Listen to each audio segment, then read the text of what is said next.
exciting things, all kinds of intrigue and danger and life and death decisions. How do you manage that? Well, I think you're confusing me with the character that I play in General Hospital. There are a lot of things that happen on television that would never happen in real life. Emma? Excuse me, Emma, I wonder if you remember me. Yes, I know, excuse me. We met at Jessica's party. When was that? Oh, you've got to remember, it was the night that Bill's illegitimate son shot Judge Parker. Yeah? Right, you're the Russian agent, That's right, the double agent. I'm Jim. Hi. Jim, of course, I remember you. Yes, and I remember you too, Jim.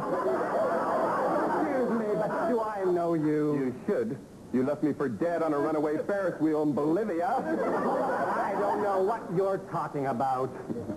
Oh, yes? Well, prepare to die, Jim Johnson. Hey, wait, no, come on. Oh, I'm not Jim Johnson. My name is Jim Richards. Sure you are. No, really, I've never been to Bolivia, Emma. Tell him. I think you've got the wrong man. I do? Sorry about that. That's okay. You look so much like him. Oh, must be my exact double or something, you know. I'm really sorry about that. Really. I'm Ryan Henderson. Oh, yeah? Ryan Henderson, I haven't seen you since your murder trial. How long have you been out of prison? I broke out of prison last week. You're, Emma Sam? Emma Sams. How are you? You know Jim Johnson? Oh, we met at Jessica's. This is great. I didn't know it was being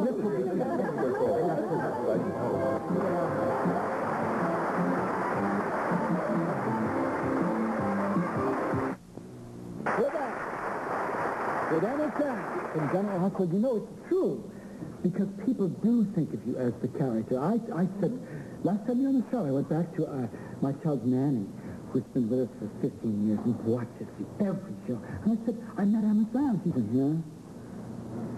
And I said, Holly Scorpio. She said, Holly Scorpio. Because I always think of you as the character. Well, I answer to Holly now just as much as I do Emma. But you see, even I get mixed up sometimes. Well, I don't get mixed up, but sometimes I find myself spending almost more time as Holly than as Emma.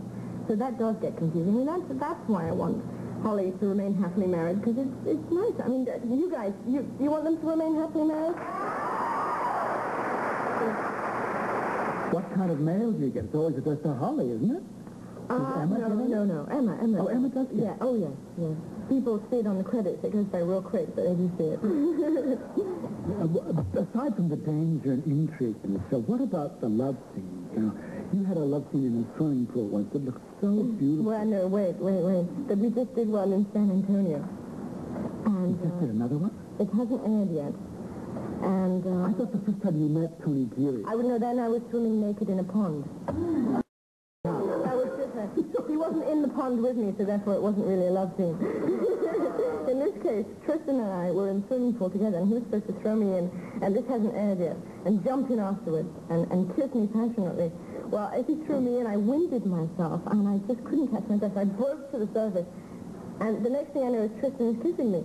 And I didn't want to be kissed at that point. I wanted to breathe. And Tristan kept on kissing me, and I kept fighting him off, and he thought it was part of the scene. So he kept grabbing me and kissing me again. And eventually they said, cut, and I was so relieved. Tristan let go, and it was a very frightening experience. And what was even worse is that it was all recorded on tape, me splashing around in the swimming pool. And did they print that tape? Because it looks like you're having marital difficulties.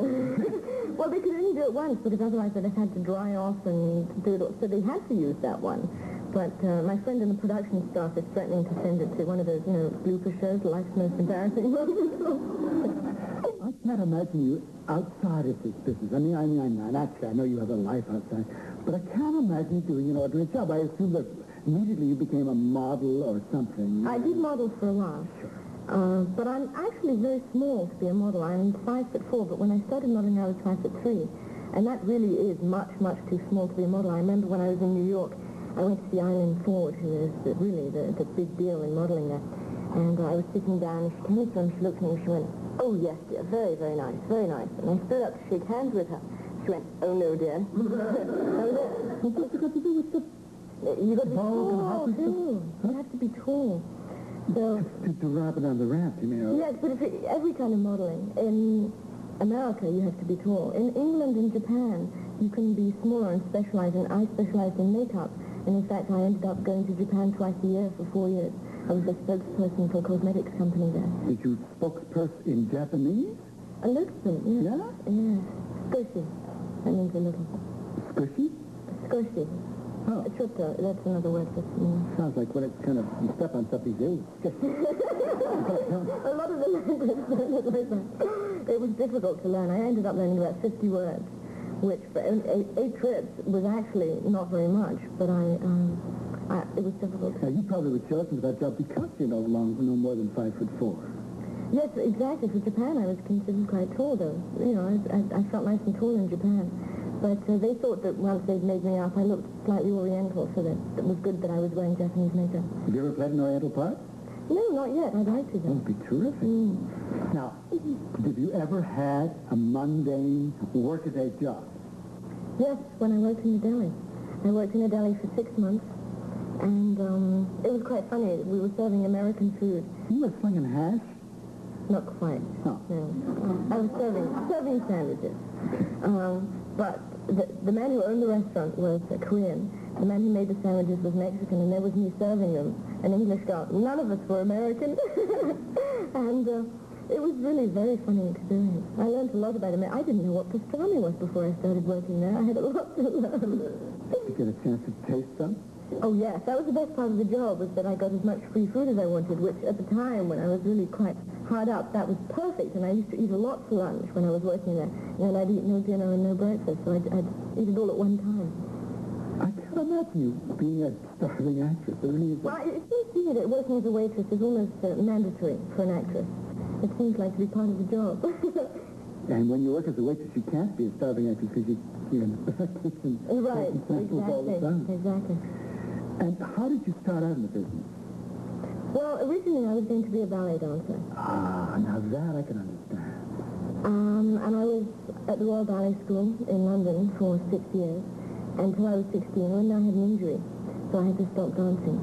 And that, at the time, was very difficult for me, because I hadn't thought about doing anything other than dancing. And I went to college for a year, and I enjoyed that, but I knew that I was thinking about going into medicine, but it seemed like an awful lot of work. And then I was offered a job with a modeling agency, so I thought, well, that's a lot easier. And I also was really searching for independence, because I had been at boarding school since I was 10. And to go back home after 6 years at boarding school was very difficult, so the thought of being able to support myself and move out was very appealing. So that's how did you get from New York to Los Angeles? What brought you out there? Well, my cousin lives in Los Angeles, and he's in the business. He's a producer. I've always liked Los Angeles. Every time I've been there, ever since I was a kid, I've really enjoyed it, loved the weather. You know, we English people really appreciate the sunshine. So that had something to do with it. And I started getting job offers from Los Angeles, so eventually I moved out. Did you get a chance to travel? You said you were in San Antonio with the General Hospital. Yes. We were there for 10 days. Is that usual to travel around?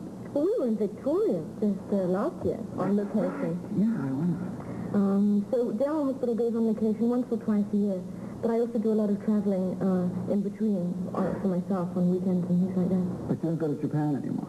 No, because they need me to go for 2 months at a time, and I don't think I'd be able to get 2 months off General Hospital.